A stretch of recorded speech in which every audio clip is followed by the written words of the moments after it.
Hello everyone and welcome back to our YouTube channel. आजच्या व्हिडिओमध्ये आपण एका इम्पॉर्टंट गोष्टीबद्दल बोलणार आहोत. जर तुम्ही कोणत्याही कॉम्पिटिटिव्ह एक्झामिनेशनचा अभ्यास करत असाल, मग 12वी नंतर CET असेल, JEE असेल किंवा मग तुम्ही MPSC, UPSC किंवा टेक्निकल फील्डमधील बँकिंग असेल, कोणत्याही एक्झामिनेशनचा अभ्यास करत असाल, तर तुमच्यासाठी हा व्हिडिओ खूप महत्त्वाचा असणार आहे. कारण बऱ्याचशा विद्यार्थ्यांचा एक जो कॉमन डाऊट असतो, तो डाऊट हा असतो की प्रिव्हियस इयर क्वेश्चन्स किती सॉल्व केले पाहिजेत, प्रिव्हियस इयर क्वेश्चन्स कसे सॉल्व केले पाहिजेत, हेच बऱ्याच विद्यार्थ्यांना माहिती नसतं. रँडमली आपण काय करतो, एखादा टॉपिक करतो, त्या टॉपिकच्या कन्सेप्ट लर्न करतो आणि प्रिव्हियस इयर क्वेश्चन्स सॉल्व करून टाकतो. मग त्या प्रिव्हियस इयर क्वेश्चन जर नाही सॉल्व झाला तर त्याचा ॲन्सर जे आहे ते ॲन्सर आपण मागे बघतो, ते ॲन्सर समजून घेण्याचा प्रयत्न करतो आणि पुढच्या प्रश्नाकडे जातो.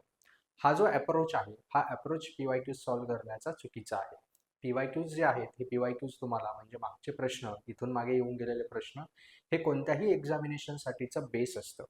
हे PYQs आपल्याला काय सांगतात? हे PYQs आपल्याला सांगतात की कोणत्याही एक्झामिनेशनचा पॅटर्न काय आहे, कोणत्याही एक्झामिनेशनला तुमच्याकडून एक्सपेक्टेड काय आहे, त्याची लेवल काय आहे, एक्सपेक्टेड लेवल काय आहे.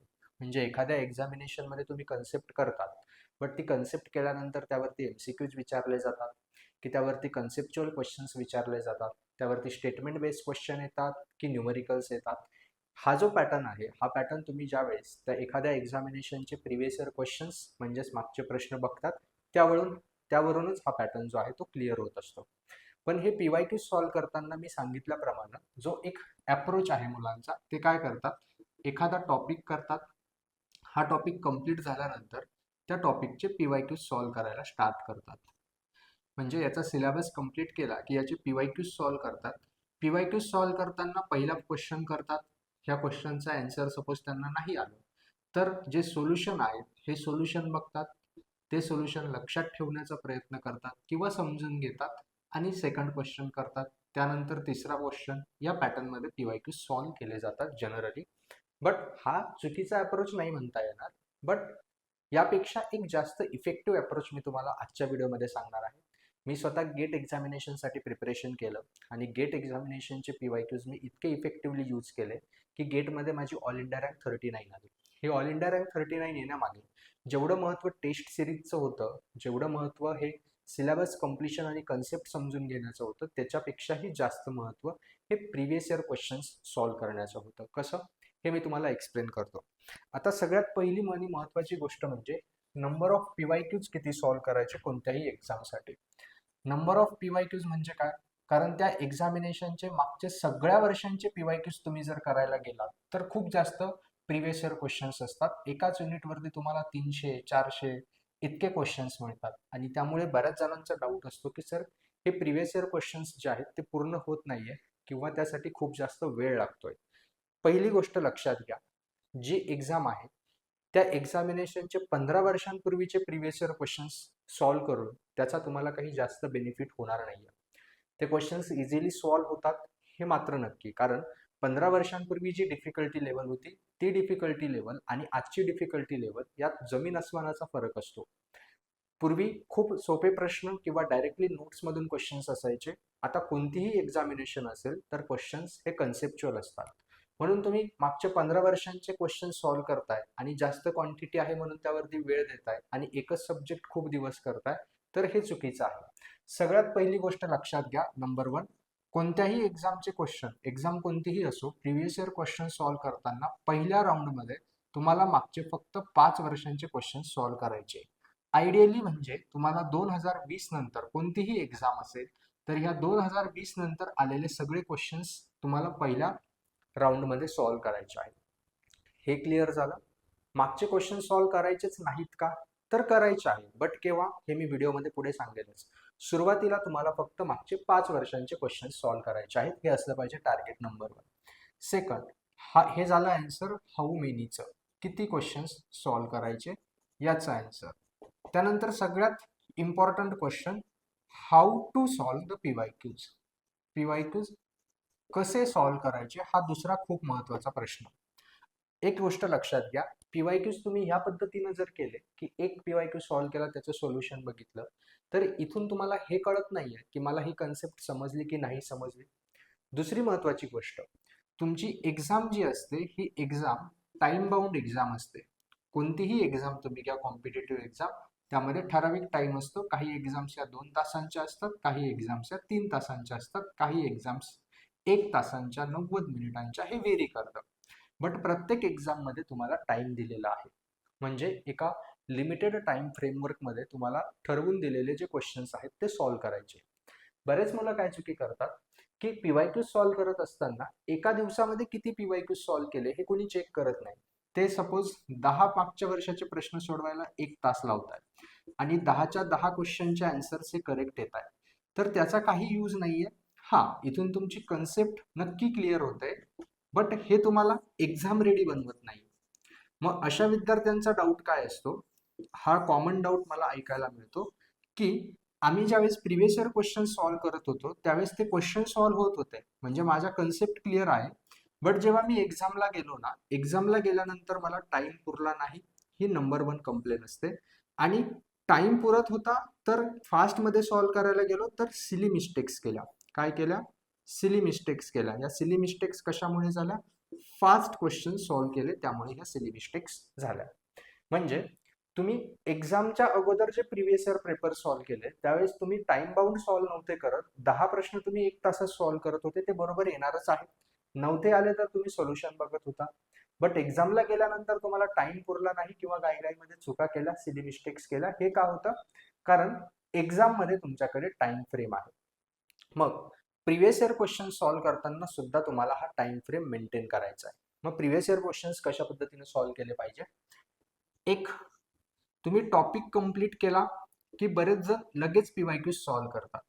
तसं करायचं नाहीये. हा टॉपिक कंप्लीट केल्यानंतर त्याची रिव्हिजन करायची आहे. रिव्हिजन म्हणजे काय? जर फॉर्म्युलेज असतील तर त्यांचं पाठांतर झालंच पाहिजे. जर त्यामध्ये काही स्टँडर्ड डेटा असेल तर तो स्टँडर्ड डेटा पाठ झाला पाहिजे.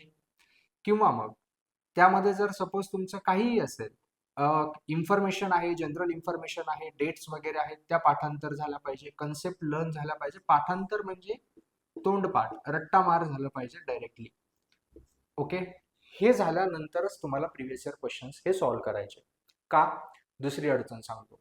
दुसरी अडचण अशी निर्माण होते विद्यार्थ्यांच्या पुढे की ते टॉपिक केल्यानंतर लगेच पीवायक्यू सॉल्व्ह करतात आणि पीवायक्यू सॉल्व्ह करत असताना एखादा फॉर्म्युला नाही आठवला किंवा एखादी कन्सेप्ट नाही आठवली तर आपण स्वतःलाच एक्सप्लेनेशन हे देतो की माझी अजून याची रिव्हिजन बाकी आहे, या टॉपिकची रिव्हिजन बाकी आहे, मला हे येतं बट आता सध्या पुरतं पाठांतर नाहीये. म्हणजे हा क्वेश्चन आपण कॅल्क्युलेट करतो की हा क्वेश्चन मला येतो.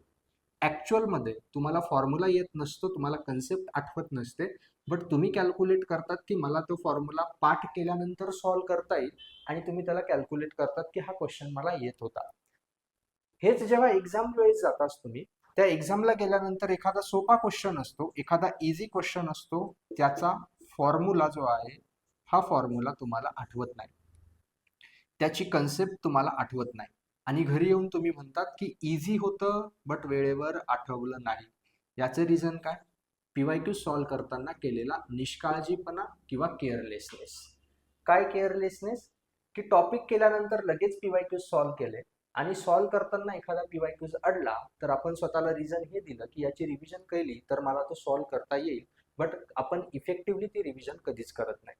म्हणून कोणताही टॉपिक केल्यानंतर त्याचे पीवायक्यूज लगेच सॉल्व्ह करायचे नाहीयेत, तर त्या अगोदर तुम्हाला रिव्हिजन करायची, म्हणजे ते पीवायक्यूज पाठांतर करायचे आणि त्याचा स्टँडर्ड डेटा जो आहे तो देखील पाठ करायचा आहे, कन्सेप्ट समजून घ्यायचा आहे आणि नंतर पीवायक्यूज सॉल्व्ह करायला घ्यायचे.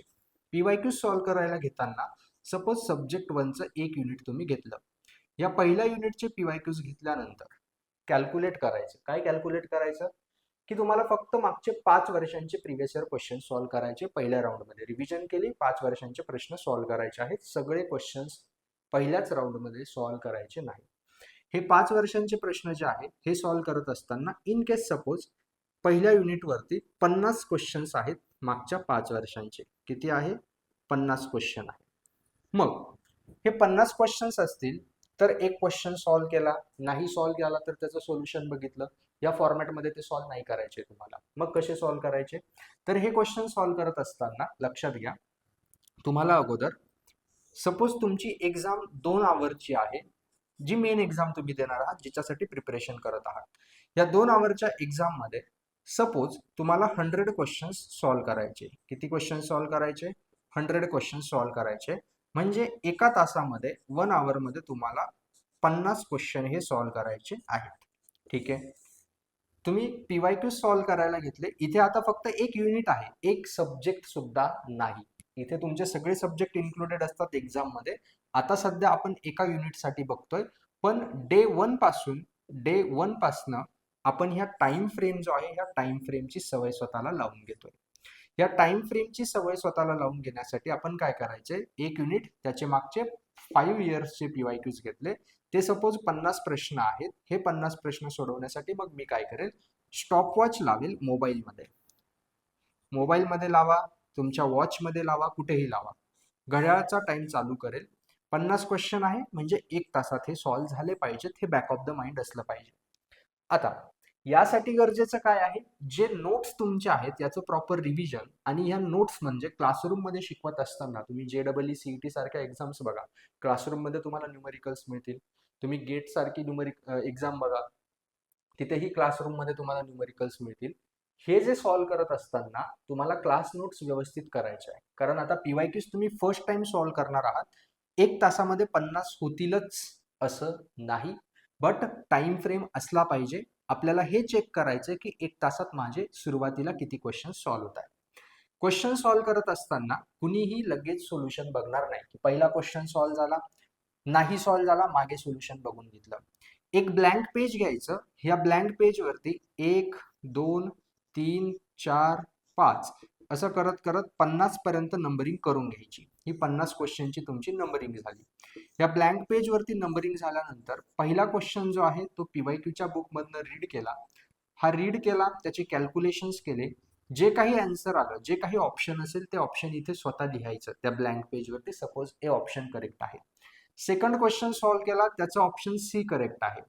थर्ड क्वेश्चन रीड केला आणि इन केस तुम्हाला याचं ऑप्शन येत नाहीये किंवा या रिलेटेड कन्सेप्ट तुम्हाला माहिती नाहीये, तर लगेच याचं सोल्युशन बघायचं नाही. हा ऍज इट इज सोडून द्यायचा, ब्लँक सोडायचा, कारण बाजूला स्टॉपवॉच चालू आहे. हा ब्लँक सोडून दिला, याचं ऑप्शन लिहिलं नाही. असं करत करत ए सगळे क्वेश्चन सॉल्व्ह करायचे. जे क्वेश्चन्स येणार नाहीत त्यांचे ऑप्शन तुमचे ब्लँक असतील. हे ब्लँक ऑप्शन सोडून दिले. चेक करायचं की 50 क्वेश्चन सॉल्व्ह करायला मला किती वेळ लागला. 1 तासामध्ये जनरली आयडियली कम्प्लीट झाले पाहिजे होते. फर्स्ट टाइम सॉल्व्ह करताय त्या युनिटवरती क्वेश्चन्स 1 तासात होणार नाही. सपोज तुम्हाला 1.5 तास लागला. मग तुमच्या माइंडला 2 संदेश जातात. सॉरी, 1.5 तासानंतर काय करायचंय, म्हणजे हे 50च्या 50 क्वेश्चन सॉल्व्ह झाल्यानंतर घड्याळ चेक केलं, 1.5 तास झालेला आहे. मग स्वतः आन्सर की ओपन करायची, चेक करायचं, पूर्ण चेक करायचं. पहिला क्वेश्चन बरोबर आला, दुसरा क्वेश्चन बरोबर आला, तिसरा स्किप केलेला होता, राहू द्या, चौथा चुकला, 5वा बरोबर आला, हा चुकला, हा स्किप केलेला होता, हे काउंट डाऊन करायचं. जे क्वेश्चन राईट आलेले आहेत याचा अर्थ ती कन्सेप्ट तुम्हाला समजलेली आहे. जे क्वेश्चन रॉंग झाले, म्हणजे तुम्ही सॉल्व्ह केले पण रॉंग झाले, याचा मिनिंग काय झाला, एकतर तुम्ही कॅल्क्युलेशन मिस्टेक केली किंवा कन्सेप्ट चुकीची अप्लाय केली. कॅल्क्युलेशन मिस्टेक केलेली असेल तर स्वतःच्या ब्रेनला हा मेसेज जातो की मला माझे कॅल्क्युलेशन्स इम्प्रूव्ह करायचे आहेत. कन्सेप्टमध्ये मिस्टेक केलेली असेल तर ब्रेनला मेसेज जातो की मला ही कन्सेप्ट नोट्समधून पुन्हा थरोली रीड करायची आहे, याची व्यवस्थित रिव्हिजन करायची, याचं व्यवस्थित पाठांतर करायचं. जर एखादा क्वेश्चन स्किप केलेला आहे तर याचं रिझन हे असेल की याच्या संबंधित माझ्या नोट्समध्ये काहीच नाहीये, म्हणजे हा असा क्वेश्चनच माझ्या नोट्समध्ये नाहीये किंवा या रिलेटेड कन्सेप्टच माझ्या नोट्समध्ये नाहीये. तर मग मी काय करेल, हा जो स्किप केलेला क्वेश्चन आहे ना, या स्किप केलेल्या क्वेश्चनशी रिलेटेड जो डेटा आहे तो ज्या माझ्या नोट्स होत्या मेन नोट्स, त्या मेन नोट्समध्ये ऍड करेल. कोणताही क्वेश्चन चुकण्याचे तुम्हाला 3च रिझन असतात. नंबर 1 रिझन, तुम्हाला कॅल्क्युलेशन मिस्टेक तुम्ही करतात. हे वेळेनुसार इम्प्रूव्ह होणार आहे हळूहळू, कारण टाइम फ्रेम तुमच्याकडे होता म्हणून. जर टाइम फ्रेम नसता लावला तुम्ही तर कदाचित स्लोली तुम्ही ते कॅल्क्युलेशन करेक्ट सुद्धा केले असते, बट जेव्हा ब्रेनला तुम्हाला माहिती की एका तासात 50 क्वेश्चन सॉल्व्ह करायचे. सेकंड क्वेश्चन चुकण्याचे रिझन हे असतं की तुम्हाला कन्सेप्ट वेळेवर आठवत नाही, फॉर्म्युला वेळेवर आठवत नाही, त्या गोष्टींचे रीडिंग करायचे, रिव्हिजन करायची. एखादा क्वेश्चन स्किप केलेला आहे, त्या रिलेटेड क्वेश्चन तुमच्या नोट्समध्ये नाहीये, तर ती डेटा तुमच्या नोट्समध्ये ऍड करायचा आहे. ह्या सिंपल 3 गोष्टी प्रिव्हियस इयर क्वेश्चन सॉल्व्ह करताना फॉलो करायच्या. चौथी गोष्ट जी मेन आहे, 50 क्वेश्चन एका तासात सॉल्व्ह झाले पाहिजे होते. तुम्हाला 50 क्वेश्चनसाठी 1.5 तास लागला. तुमच्या ब्रेनला मेसेज गेला की अर्धा तास मला एक्स्ट्रा लागतोय 50 क्वेश्चन सॉल्व्ह करायला. पुढच्या वेळेस माझं स्पीड हे वाढलं पाहिजे. आणि जेव्हा तुम्ही हे प्रत्येक युनिटसाठी कराल, ऑटोमॅटिकली तुम्ही स्वतः ऑब्झर्व कराल की माझं स्पीड ऑटोमॅटिकली हे वाढत जातं. बट हे केव्हा पॉसिबल आहे? तुम्ही प्रत्येक युनिटसाठी हेच फॉलो कराल. पहिलं युनिट कम्प्लीट झालं, सेकंड युनिट कम्प्लीट होऊन जाईल, बट PYQ सॉल्व्ह करायचे नाही, तर त्याचे अगोदर रिव्हिजन करायची, टाइम फ्रेम लावायचा, क्वेश्चन सॉल्व्ह करायचे. हे असं करत करत जर गेला तर हळूहळू तुम्हाला दिसेल की माझा जो टाइम आहे हा टाइम हळूहळू इम्प्रूव्ह होतोय. हळूहळू मी 1 तासात 50 क्वेश्चन करेक्टली सॉल्व्ह करेल. हळूहळू माझ्या सिली मिस्टेक्स कमी होतील. हळूहळू माझे कन्सेप्ट रिव्हिजन स्ट्रॉंग होईल, कारण मी जे चुकीचे क्वेश्चन्स आहेत त्या चुकल्यानंतर मी ते रीड करतोय पुन्हा नोट्समधनं, हे विसरायचं नाही. आणि स्किप केलेला डेटा तुमच्या नोट्समध्ये ऍड होतोय, म्हणजे तुमच्या नोट्स परिपूर्ण बनताय. लक्षात घ्या, या स्टेप मी स्वतः वर्षभर फॉलो केल्या. गेट एक्झामिनेशनमध्ये टेस्ट सिरीज महत्वाची होतीच, बट हे प्रिव्हियस इयर क्वेश्चन्स केल्यामुळे माझं स्पीड इतकं छान झालं, मला टेस्ट सिरीज इझी जायला लागली. बऱ्याच मुलांचा डाऊट असतो. काय डाऊट असतो माहिती? बऱ्याच मुलांचा तो डाऊट देखील मी क्लिअर करतो. बऱ्याच मुलांचा डाऊट हा असतो की सर आम्ही टेस्ट सिरीज देत नाही. टेस्ट सिरीज देत नाही याचं रिझन हे असतं की टेस्ट सिरीजमध्ये स्कोर जो आहे देतो बट कमी येतो, आणि टेस्ट सिरीजमध्ये आलेला कमी स्कोर बघून निगेटिव्हिटी तयार होते, आणि म्हणून ते आम्ही अवॉइड करतो. बट ही निगेटिव्हिटी, हा स्कोर कमी येण्याचं रिझन हे आहे की तुम्ही टाइम बाउंड मध्ये यापूर्वी कधी क्वेश्चन सॉल्व्ह केलेलेच नाहीये.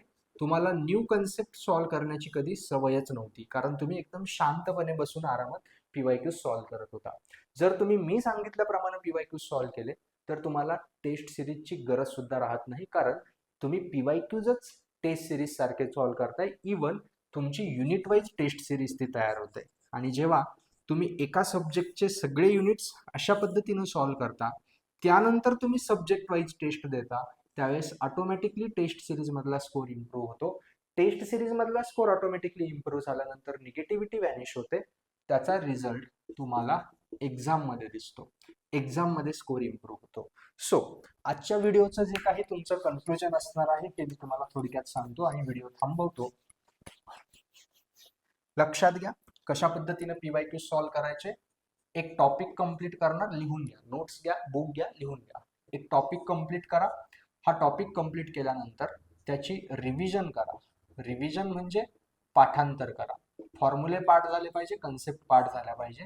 त्यानंतर 5 इयर्सचे, फक्त 5 इयरचे सगळे क्वेश्चन नाही, हे पहिल्या राऊंडमध्ये कंप्लीट करायचे. 5 इयरचे क्वेश्चन्स, एका युनिटचे किती नंबर ऑफ क्वेश्चन आहे? 50 असतील. टाइम त्यानुसार कॅल्क्युलेट करा. 100 क्वेश्चन असतील तर 2 तास वेळ द्या. तो 1 तास, तो 2 तास. कुठलाही डिस्टर्बन्स आला नाही पाहिजे. तुमचा मोबाईल सायलेंट मोडवरती पाहिजे. फक्त क्वेश्चन सॉल्व्ह करण्यावरतीच फोकस पाहिजे. स्टॉपवॉच मध्ये टाइम लावा आणि ते क्वेश्चन ऍज अ एक्झाम सारखे 1 ते 50 पर्यंत लिहून घ्या.